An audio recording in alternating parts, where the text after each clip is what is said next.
பகுஜன் சமாஜ் கட்சி முன்னாள் தலைவர் ஆம்ஸ்ட்ராங்கின் முதலாம் ஆண்டு நினைவு நாளில் அவரது மனைவி பொற்கொடி புதிய கட்சியை தொடங்கியுள்ளார்.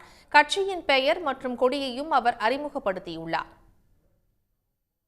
பகுஜன் சமாஜ் கட்சியின் மாநில தலைவராக இருந்த ஆம்ஸ்ட்ராங் கடந்த ஆண்டு ஜூலை 5ஆம் தேதி கொலை செய்யப்பட்டார்.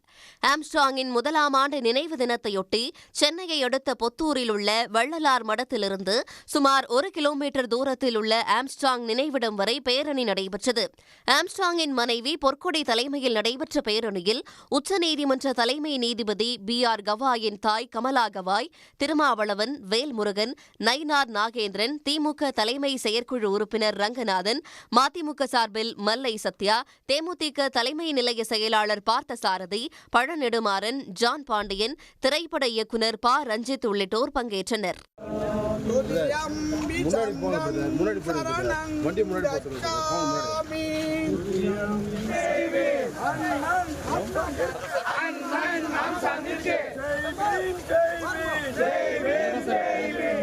பேரணியின் நிறைவாக ஆம்ஸ்ட்ராங் நினைவிடத்தில் பௌத்த முறைப்படி புத்த வந்தனம் நடைபெற்றது.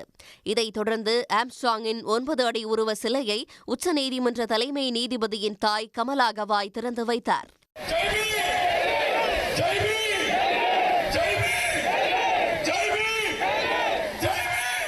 இதனிடையே ஆம்ஸ்ட்ராங்கின் முதலாம் ஆண்டு நினைவு நாளில் அவரது மனைவி பொற்கொடி புதிய கட்சியை தொடங்கியுள்ளார்.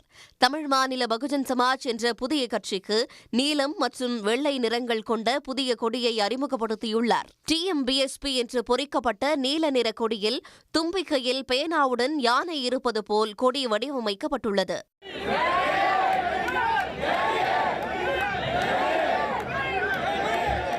கட்சியை அறிமுகப்படுத்திய பிறகு 32 அடி உயரம் கொண்ட கொடிக்கம்பத்தில் கட்சி கொடியை ஆம்ஸ்ட்ராங்கின் மனைவி பொற்கொடி ஏற்றி வைத்தார்.